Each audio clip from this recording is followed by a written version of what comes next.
Bismillahirrahmanirrahim. Assalamualaikum warahmatullahi wabarakatuh.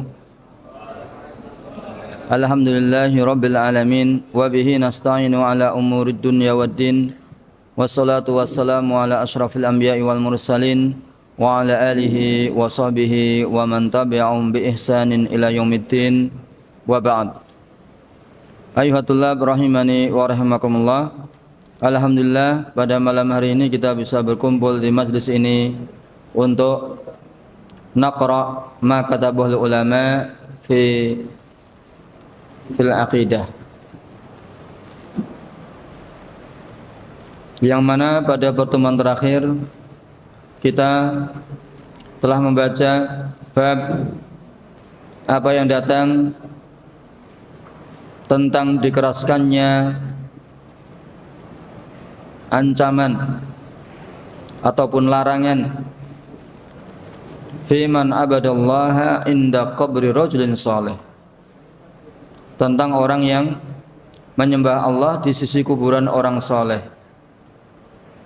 Maka bagaimana apabila dia menyembahnya, yaitu menyembah kuburan? Apakah ada orang yang menyembah kuburan? Ada. Dengan datang ke kuburan seorang yang saleh, kemudian berdoa memohon kepada orang saleh yang telah meninggal dunia tersebut. Inilah peribadatan kepada orang saleh tersebut. Hadis pertama yang disampaikan oleh muallif adalah hadis Aisyah, bahwasanya Ummu Salamah menyebutkan kepada Rasulullah sallallahu alaihi wasallam gereja di tanah Habasyah, tanah Ethiopia, yang di dalamnya ada gambar-gambar yang Syekh Utsaimin menyebutkan makna gambar di sini adalah patung-patung. Maka Rasulullah mengatakan, mereka apabila mati, di antara mereka seorang lelaki soleh atau seorang hamba soleh, mereka membangun di kuburannya satu masjid. Lalu mereka membuat patung-patung tersebut. Ulaika syirarul khalqi indallah. Mereka adalah seburuk-buruk makhluk di sisi Allah Subhanahu wa taala. Hadis ini hadis yang sahih, diriwayatkan oleh Bukhari dan Muslim, hadis yang muttafaqun alaih. Syekh Muhammad bin Abdul Wahhab mengatakan, mereka telah mengumpulkan dua fitnah, yaitu fitnah kuburan. Fitnah kuburan apa? Yaitu membangun masjid di atas kuburan. Wa fitnatu tamasil, dan fitnah tamasil, yaitu patung-patung. Mereka membuat patung-patung yang menyebabkan patung-patung tersebut disembah oleh manusia. Walahuma anhuma, kemudian hadis berikutnya yang disebutkan oleh Syekh Muhammad bin Abdul Wahhab dalam bab ini, apa yang diriwayatkan oleh Bukhari dan Muslim pula dari Aisyah, berkata, tatkala Rasulullah mengalami sakit, kemudian Rasulullah terbangun, maka Rasulullah menyingkap kain yang menutupi wajahnya. Ketika Rasulullah dalam kondisi badannya tidak mengalami rasa sakit, maka Rasulullah menutupkan kain tersebut ke wajahnya. Kemudian kalau Rasulullah merasakan iqtamma, yaitu merasakan kesedihan ataupun rasa sakit, sesak napas, maka Rasulullah menyingkap kain penutup wajahnya. Kemudian Rasulullah SAW bersabda, laknatullahi alal yahudi wan nasara, semoga Allah melaknat kepada Yahudi dan Nasrani, mereka menjadikan kuburan para nabi mereka sebagai masjid. Dalam hadis ini kata Aisyah, Rasulullah memperingatkan dari apa yang mereka perbuat, yaitu menjadikan kuburan para nabi sebagai masjid. Seandainya bukan karena ini, beriza qabruhu, kuburan Rasul akan ditampakkan. Akan tapi ditakutkan untuk kuburan Nabi itu dijadikan sebagai masjid. Diriwayatkan oleh Bukhari dan Muslim. Kemudian kita telah membaca syarah Syekh Utsaimin berkaitan dengan kedua hadis ini. Maka selanjutnya kita akan meneruskan apa yang telah kita baca pada pertemuan yang telah lalu, yaitu i'tirad. Ada orang yang menyanggah, yaitu menyanggah tentang fakta yang ada bahwasanya kuburan Nabi itu dibangun, kuburan Nabi itu ada di Masjid Nabawi sekarang. Di dalam Masjid Nabawi itu ada kuburan Nabi. Bagi yang pernah ke Masjid Nabawi tahu di mana letak kuburan Nabi di dalam Masjid Nabawi. Bagi orang yang telah mendengar cerita orang-orang yang pernah ke Masjid Nabawi, dia akan tahu bahwasanya kuburan Nabi berada di dalam Masjid Nabawi.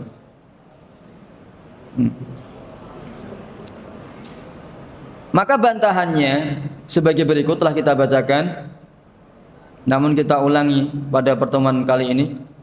Yang pertama, bahwasanya Masjid Nabawi tidak dibangun di atas kuburan. Karena Masjid Nabawi dibangun ketika Rasulullah masih hidup. Yang kedua, Nabi tidak dikubur di dalam masjid. Akan tapi Nabi dikubur di kamarnya Aisyah, di rumahnya Aisyah. Dan tidak ada pelanggaran di sini ketika Rasulullah, tidak ada pelanggaran syar'i ketika Rasulullah dikubur di dalam kamarnya Aisyah. Alasan yang ketiga, sesungguhnya memasukkan rumah Nabi, rumah Aisyah ke dalam masjid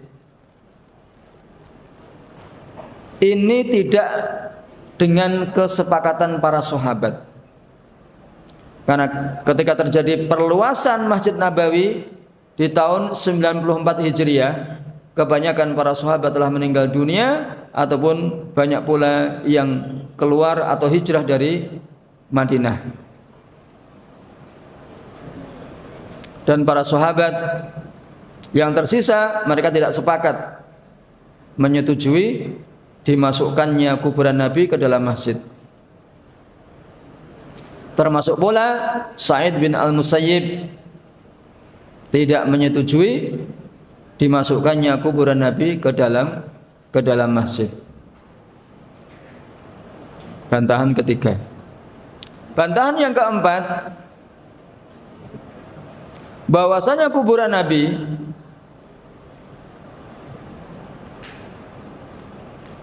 tidak berada di dalam masjid sampai setelah dimasukkan ke dalam masjid, dalam perluasan tersebut, dalam perluasan masjid. Karena kuburan Nabi itu adalah kamar khusus, kamar menyendiri yang terpisah dari masjid. Dan Masjid Nabawi tidak dibangun di atas kuburan tersebut.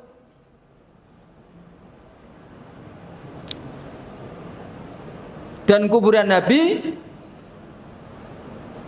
ju'ila mahfudhan mahutan bisalasati jidron. Kata Syekh Utsaimin, kuburan Nabi dijaga dan dilindungi dengan 3 dinding. Kemudian dinding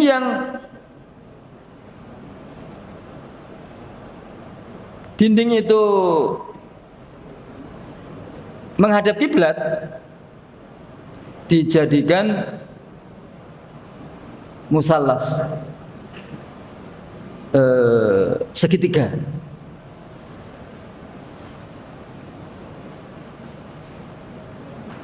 Wa ruknu fi zawiyah shimaliyah bihaisu la yastaqbilhu al-insan idza shalla li'annahu munharif. Jadi dindingnya ada yang dibikin segitiga di bagian utara. Jadi kiblat itu menghadap ke selatan. Dinding yang kuburan Nabi yang di utara itu ada yang dibikin segitiga. Sehingga kata Syekh Utsaimin, orang yang sholat di belakang kuburan Nabi, dia tidak menghadap ke kuburan katanya.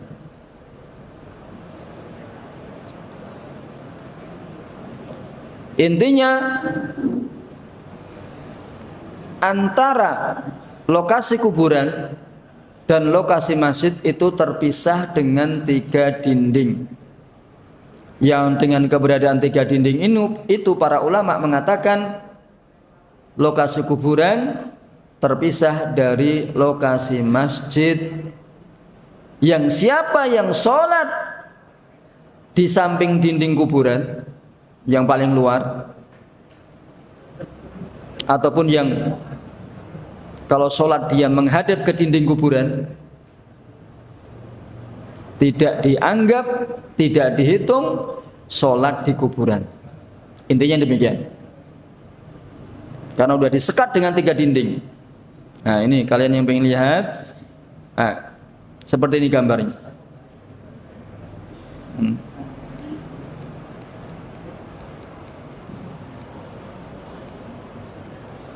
Kotak pertama, dinding pertama berbentuk kotak. Dinding kedua pada sisi utara ini dibikin lancip segitiga.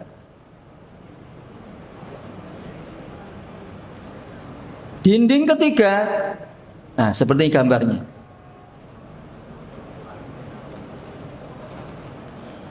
Sehingga zaman dahulu, sebelum ada dinding keempat, orang kalau sholat di belakang kuburan ini, dibikin lancip segitiga semacam ini, ya seakan-akan dia tidak menghadap ke kuburan gitu kan. Intinya demikian, para ulama menjelaskan demikian. Di zaman sekarang sudah ada dinding keempat ini. Nah ini segini, dinding keempat, ya kan, ya kan. Dari sini kita mengetahui bahwasanya lokasi kuburan tidak masuk ke dalam lokasi masjid, dan orang yang di luar dinding keempat ini kalau dia sholat di utara kuburan, berarti dia langsung menghadap ke kuburan, tidak dianggap sholat di kuburan.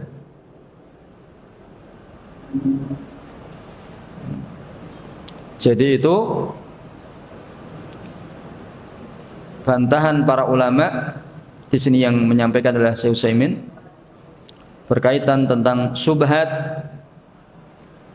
Kalau Rasulullah melarang kuburannya dijadikan masjid, kenapa Masjid Nabawi di dalamnya ada kuburan Nabi? Bantahannya ya 1, 2, 3, 4 ini. Paham? Kalian juga tahu siapa kaum yang suka bangun masjid di kuburan.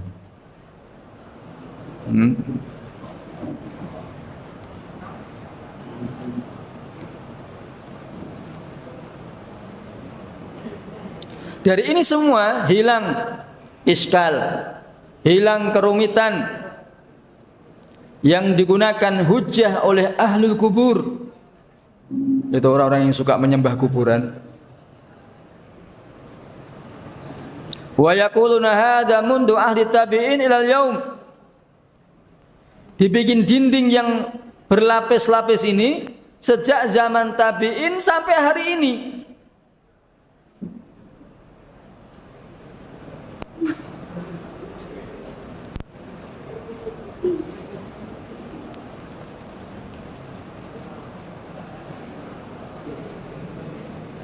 Yang insyaallah wallahu taala alam insyaallah kuburan Nabi tidak dianggap berada di dalam masjid, karena sudah terpisah dengan 3 dinding. Zaman Saudi sekarang dibikin dinding keempat seperti dalam gambar yang telah kita tunjukkan. Kemudian ayatullah rahimani wa rahimakumullah, hadis berikutnya dalam bab ini, dan riwayat Muslim dari Jundub bin Abdullah qala sami'tu Nabiyya sallallahu alaihi wasallam qabla an yamuta bi khamsin, aku mendengar dari Nabi sebelum meninggal dunia 5 hari. Jadi 5 hari sebelum Rasulullah meninggal dunia, Jundub mendengar Rasulullah bersabda, inni abra'u ilallah an yakuna li minkum khalilun. Saya berlepas diri kepada Allah untuk saya memiliki khalil di antara kalian. Khalil adalah kekasih. Fa innallaha qad ittakhadhani khalilan. Sesungguhnya Allah telah menjadikanku seorang khalil, seorang kekasih. Kama ittakhadha Ibrahim khalila, sebagaimana Allah juga menjadikan Ibrahim sebagai khalil, kekasih. Wala kuntu muttakhidan min ummati khalilan, seandainya saya menjadikan dari umatku seorang kekasih, la takhattu Abu Bakrin khalilan, maka sungguh aku akan menjadikan Abu Bakar sebagai khalil, yaitu kekasih. Ala, ketahuilah, wa inna man kana qablakum kanu yattakhiduna qubura anbiya'ihim masajid. Sesungguhnya orang-orang sebelum kalian, mereka dahulu menjadikan kuburan-kuburan para nabi mereka sebagai masjid. Ala fala tattakhidul qubura masajid. Ketahuilah, janganlah kalian menjadikan kuburan-kuburan sebagai masjid. Fa inni anhaakum an dzalik. Sesungguhnya aku melarang kalian dari hal tersebut. Abdurrahman, suruh diam. Mundur, ke belakang.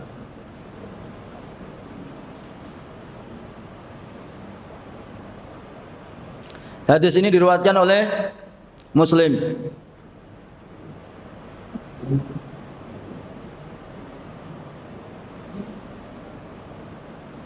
Jadi hadis ini diriwayatkan oleh Muslim. Akan kita bacakan syarah Fadilatul Syekh Muhammad bin Shalih Al-Utsaimin.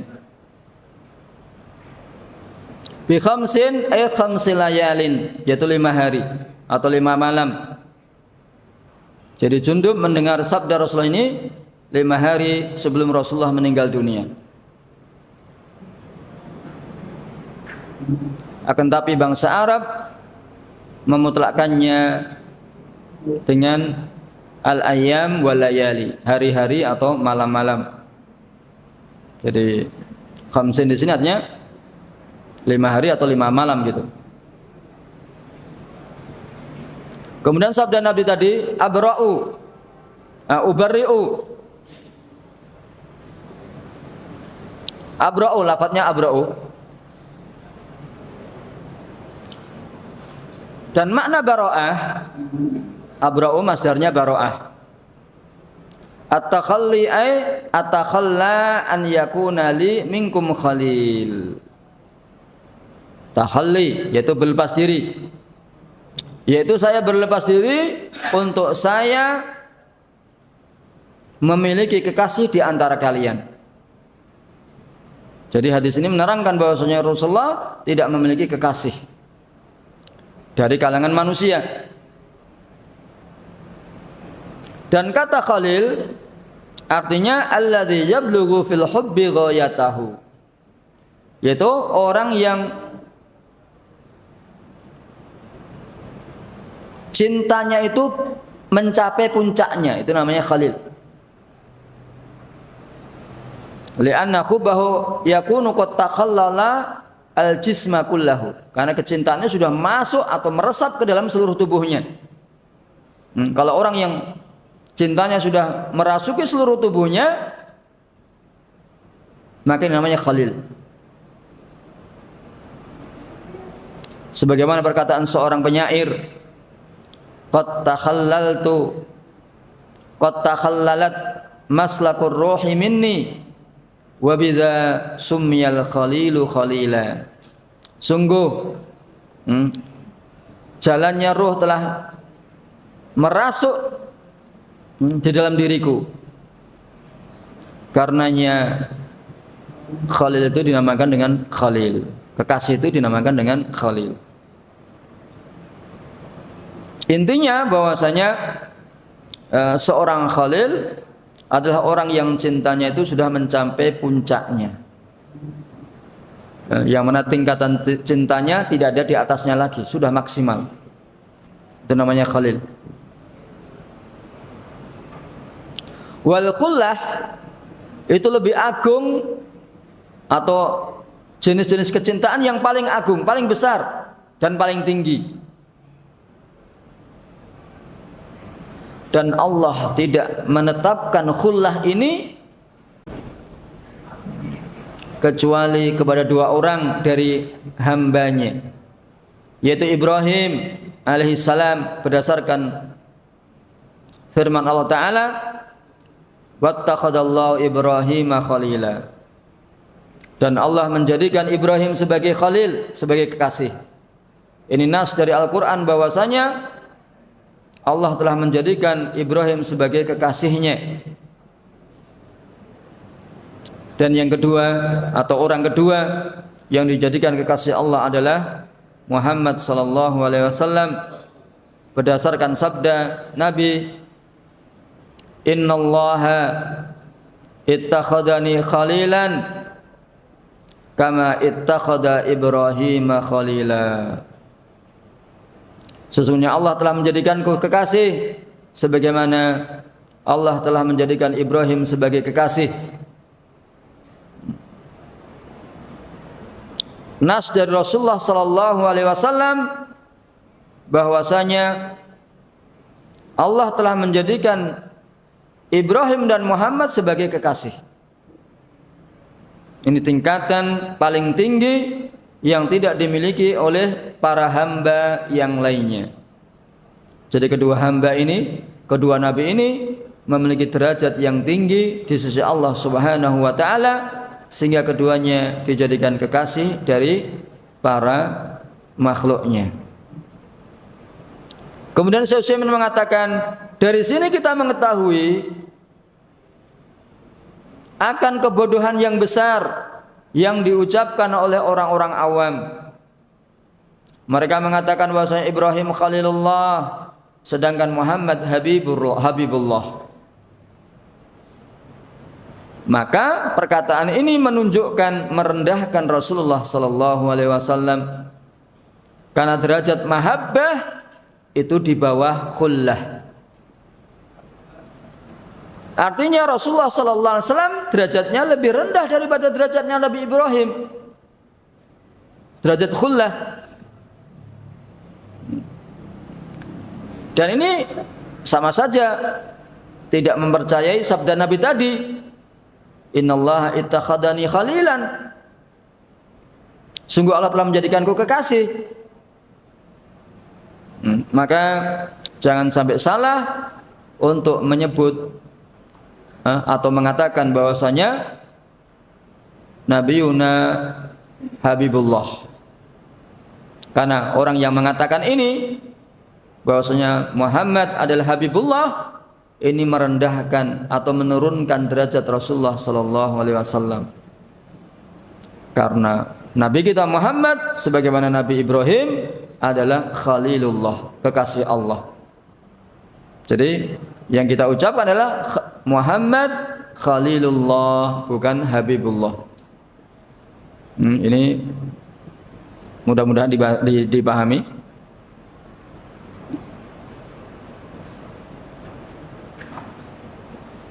Karena Allah Subhanahu wa taala juga mencintai para hambanya yang lain.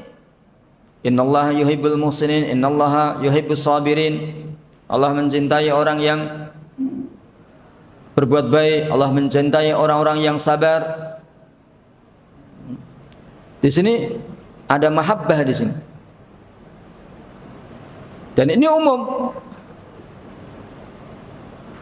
Dan sekali lagi kita telah mengetahui bahwasanya derajat khullah lebih tinggi daripada derajat mahabbah.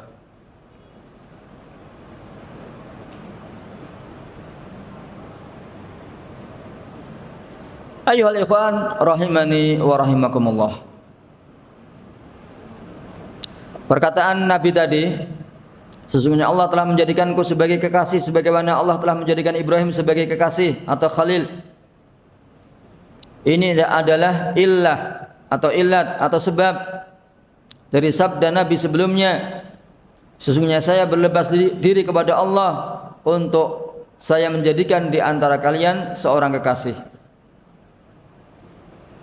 Maknanya bahwasanya Nabi SAW di dalam hatinya tidak ada kecintaan kepada seorang pun kecuali karena cintanya itu karena Allah. Jadi tidak ada yang cinta mutlak kepada selain Allah. Cintanya Nabi kepada para hamba, sebagaimana Rasulullah mencintai Aisyah, Rasulullah mencintai Khadijah, cintanya Rasulullah kepada orang-orang yang dia cintai ini karena lillah, karena Allah Subhanahu wa taala. Sebagaimana cintanya Rasulullah kepada Abu Bakar As-Siddiq, sebagaimana cintanya Rasulullah kepada Zaid bin Sabit dan anaknya Usamah bin Zaid adalah manusia-manusia yang Allah cintai melebihi yang lainnya. Semua itu kecintaannya karena Allah Subhanahu wa taala. Kemudian ayyuhal ikhwan rahimani wa rahimakumullah,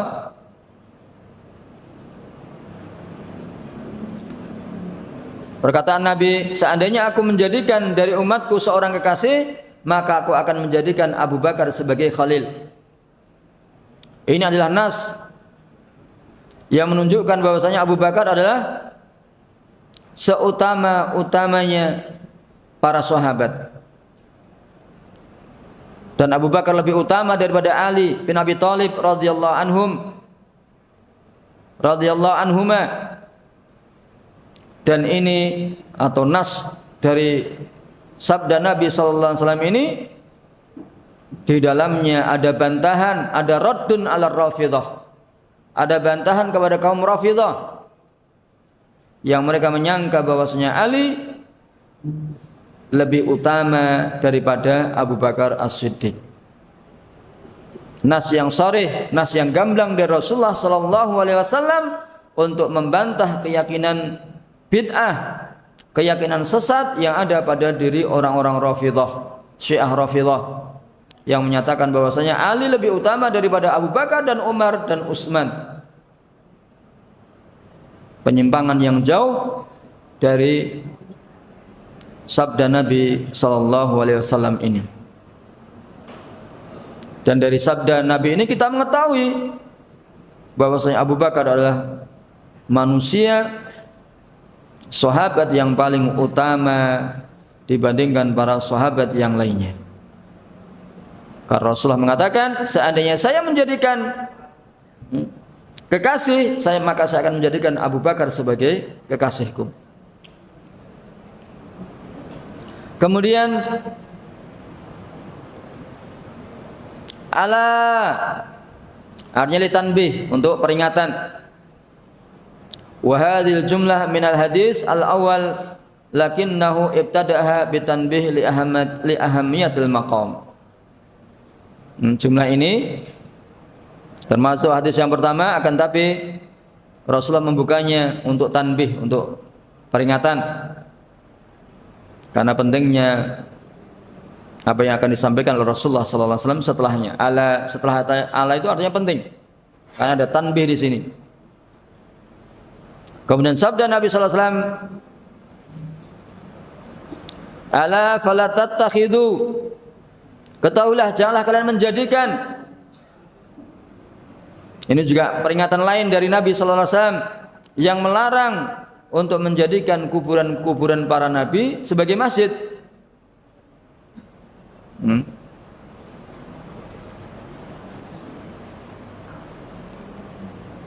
Dan ini umum. Sama saja apakah kuburan para nabi atau kuburan selain para nabi tidak boleh dijadikan masjid. Fa ini anhaakum an dzalik, sungguh aku telah melarang kalian dari yang demikian, yaitu menjadikan kuburan sebagai masjid.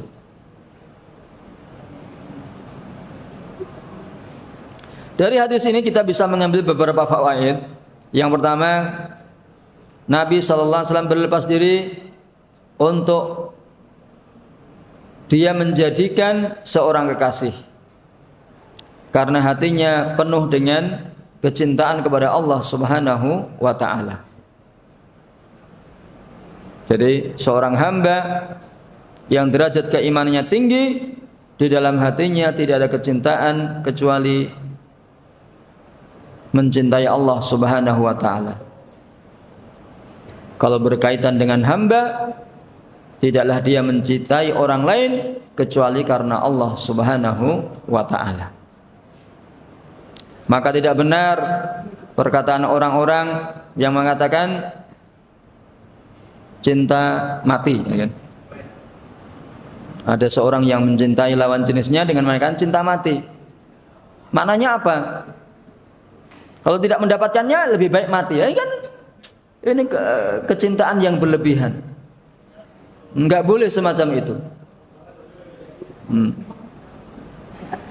Kecintaan seorang hamba kepada orang lain, secara khusus kepada lawan jenis, mengikuti cintanya kepada Allah Subhanahu wa ta'ala. Tidak boleh berlebihan. Yang kedua, bahwasanya Allah Subhanahu wa ta'ala menjadikan Nabi kita Muhammad sebagai khalil, sebagai kekasih. Sebagaimana Allah juga menjadikan Nabi Ibrahim sebagai kekasih. Ini menunjukkan fadilahnya Nabi kita Muhammad sallallahu alaihi wasallam di atas para nabi dan rasul yang lain. Karena para nabi dan rasul yang lain tidak mendapatkan keutamaan ini. Yang ketiga, faedah dari hadis di atas, keutamaan Nabi Ibrahim yang Allah menjadikannya sebagai khalil, sebagai kekasih. Yang keempat, keutamaan Abu Bakar As-Siddiq. Dari hadis di atas menunjukkan bahwasanya Abu Bakar As-Siddiq min afdalis sahabah, adalah sahabat yang paling utama, sahabat yang paling mulia. Karena hadis tersebut menunjukkan bahwasanya li'anal hadis yadullu ala annahu ahabba sahabah ila rasul. Karena hadis itu menunjukkan bahwasanya seandainya Rasulullah menjadikan dari para sahabatnya kekasih, maka Rasulullah akan menjadikan Abu Bakar sebagai kekasihnya. Yang kelima, tahdzir atau peringatan untuk menjadikan kuburan-kuburan sebagai masjid. Sama saja apakah kuburan para nabi ataupun kuburan para hamba yang selain para nabi, yang derajat keimanannya di bawah para nabi, mungkin kuburan para syuhada, atau sebelumnya kuburan para siddiqun, kuburan para syuhada, dan kuburan para hamba Allah yang saleh. Tidak boleh dari kuburan-kuburan para hamba ini untuk dijadikan masjid, tempat beribadah. Berdasarkan sabda Nabi sallallahu alaihi wasallam, ala fala tattakhidul qubur masajid, dan sabda Nabi yang setelahnya, fa inni anhaakum an dzalik, aku melarang kalian dari hal tersebut. Faedah yang keenam, anna man dafana syakhsan fi masjidin wajaba nabshuhu. Yang kelima, siapa yang mengubur seseorang di dalam masjid, maka wajib dibongkar kuburannya. Jadi siapa yang mengubur seseorang di dalam masjid, sama saja apakah bagian depan masjid, samping masjid, atau di belakang masjid, maksudnya ini semuanya di dalam masjid, bukan di luar masjid, maka wajib dibongkar kuburannya, diambil jasadnya kalau masih ada, kalau hanya tersisa tulang belulangnya, diambil semua tulang belulangnya, kemudian dikubur di luar masjid atau dikubur di kuburan kaum muslimin. Enggak boleh dikubur di dalam masjid.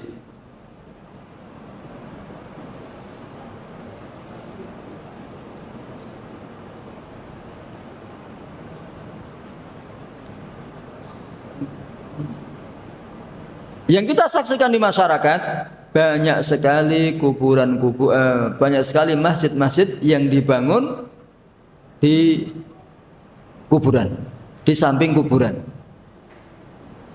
Banyak sekali. Dan itu ada khilaf di antara ulama. Hukum sholat di masjid yang dibangun di samping kuburan. Ada khilaf di antara ulama.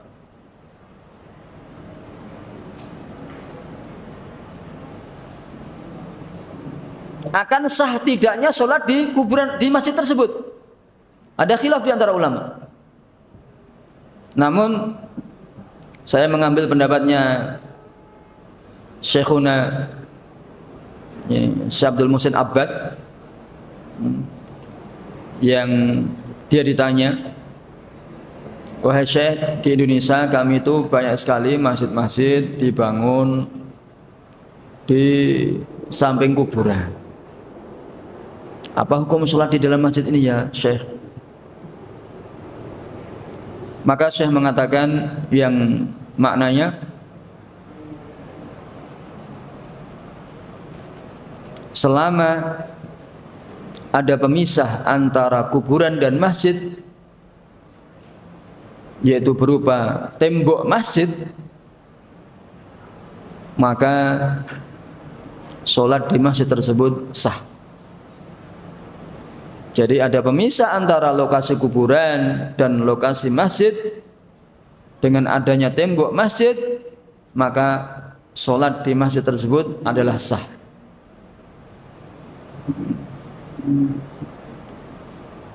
Dan ini fatwa yang saya ambil dan saya sampaikan kepada para santri ataupun orang yang bertanya kepada saya masalah ini.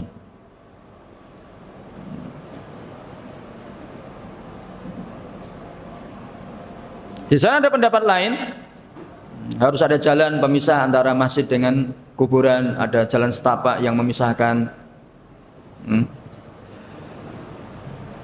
Ada yang berpendapat demikian. Namun saya berpegang dengan fatwa Syekh Abdul Muhsin Abbad ini. Berikutnya yang ketujuh, hirsun Nabi sallallahu alaihi wasallam ala ummatihi fi ibadihim anisyirki wa asbabihi. Semangat Nabi kepada umatnya untuk menjauhkan mereka dari kesyirikan dan sebab-sebab kesyirikan. Di antaranya melarang umatnya membangun masjid di atas kuburan. Karena ini termasuk sarana-sarana terjatuh ke dalam kesyirikan. Karenanya Nabi semangat untuk memperingatkan umatnya dari perbuatan ini, yaitu menjadikan kuburan sebagai masjid. Ini termasuk kesempurnaan balaghahnya Nabi dan rahmatnya Nabi kepada umatnya, yang senantiasa memperingatkan dari hal-hal yang bisa merusak agama mereka, terlebih perkara syirik. Yang kedelapan, anna man bana masjidan ala qabrin wajaba alaihi hadmuhu. Siapa yang membangun masjid di atas kuburan, maka wajib menghancurkan masjid tersebut. Ada kuburan orang soleh, kemudian manusia membangun masjid di atas kuburan tersebut, maka masjidnya yang dihancurkan. Jadi dilihat kuburan dulu atau masjid dulu. Kalau masjid dulu, kemudian kuburan dimasukkan, ada orang yang dikubur di dalam masjid, maka kuburannya dibongkar. Sebaliknya, kalau kuburan sudah ada, kemudian manusia membangun masjid di atasnya, maka masjidnya yang dihancurkan.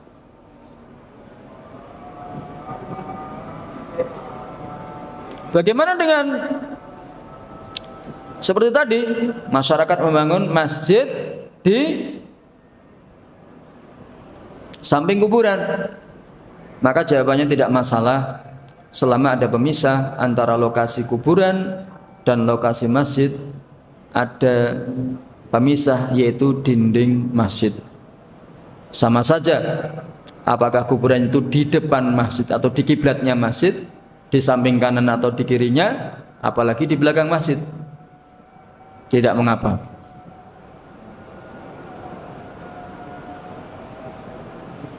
Kemudian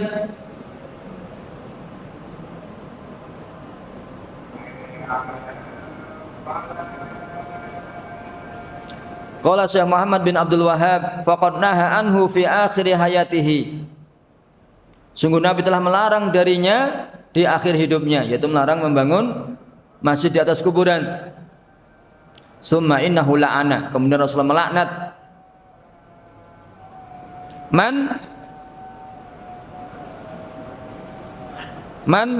fa'alahu. Rasulullah melaknat orang yang melakukannya, melakukan membangun masjid di atas kuburan. Wassalatu indaha min dalik, dan salat di dalam masjid yang dibangun di atas kuburan termasuk itu, termasuk yang dilaknat. Wa allam yubna masjidun, tidak boleh membangun masjid di atas kuburan. Wa huwa makna qaulihi, dan ini makna sabda Nabi, khusya an yutakhadha masjidan. Ini perkataan siapa ini? Ditakutkan untuk dijadikan masjid. Jadi Rasulullah kuburannya tidak dikeluarkan karena ditakutkan untuk manusia menjadikan kuburannya Nabi sebagai masjid, tempat sholat, tempat ibadat. Fa inna sahaba lam yakunu liyabnu khawla qabrihi. Para sahabat tidaklah mereka membangun di sekitar kuburannya masjidan, satu masjid. Wa kullu mawdi'in qusidat sholatu fihi faqad utikhidha masjidan. Setiap tempat yang ditujukan untuk sholat, maka berarti tempat itu telah dijadikan sebagai masjid. Bahkan setiap tempat yang digunakan untuk sholat dinamakan masjid. Sebagaimana sabda Nabi sallallahu alaihi wasallam, Allah telah menjadikan untuk bumi atau tanah sebagai masjid dan tahur dan alat bersuci. Maka dari hadis-hadis ini kita mengetahui bahwasanya sangat keras larangan Rasulullah sallallahu alaihi wasallam untuk menjadikan kuburan secara umum, terlebih kuburan Nabi sallallahu alaihi wasallam, sebagai masjid. Pertanyaannya, orang-orang yang mereka itu ubadul kubur, yang menyembah kuburan, apakah tidak sampai kepada mereka hadis-hadis Rasulullah sallallahu alaihi wasallam ini? Nah ini, kalau tidak sampai hadis-hadis Rasulullah sallallahu alaihi wasallam ini kepada mereka, menunjukkan mereka sangat-sangat kurang perhatiannya dengan masalah akidah, dengan masalah tauhid. Karena ini kan hadis yang sering disampaikan Rasulullah menjelang meninggal dunianya, sudah diwanti-wanti oleh Rasulullah SAW di akhir hidupnya. Kemudian faqad naha anhu fi akhir hayatihi, sungguh Nabi telah melarang hal ini di akhir hidupnya. Nah ini perkataan Syekhul Islam Ibnu Taimiyah, kata Syekh Utsaimin. Faqad naha anhu fi akhir hayatihi, ad-dhamir ya'udu ila nabi, dhamir dalam lafaz ini kembali kepada Nabi. Dan yang dilarang adalah menjadikan kuburan Nabi sebagai masjid. Kemudian Rasulullah SAW melaknat Wa fi siyaqi man fa'alahu. Dalam konteksnya adalah melaknat orang yang melakukan ini, menjadikan kuburan sebagai masjid. Dan Rasulullah melaknat ini di akhir hidupnya, ketika Rasulullah sedang sakit menjelang kematiannya. Rasulullah melaknat orang yang menjadikan kuburan-kuburan sebagai masjid. Naam. Wassalatu indaha min dzalik, dan salat di kuburan termasuk itu. Wa in lam yubna masjidun, walaupun kuburannya tidak dibangun masjid tapi salat di situ, tetap itu namanya menjadikan kuburan itu sebagai masjid.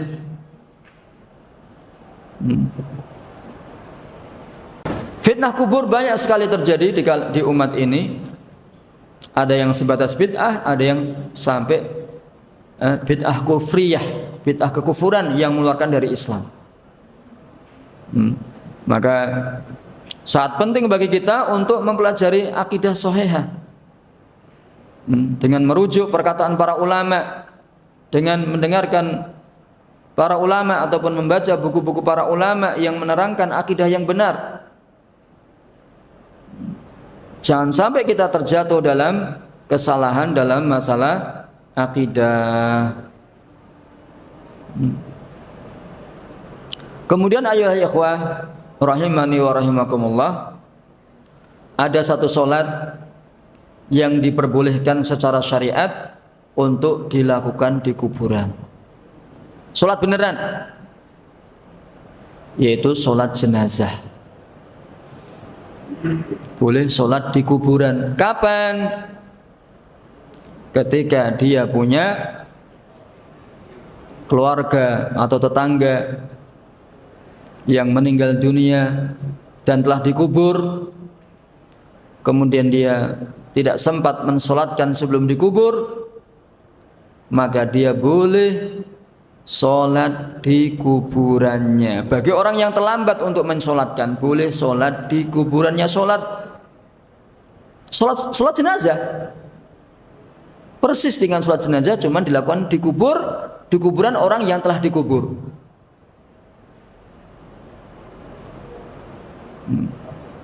Ini satu-satunya solat yang boleh dilakukan di kuburan.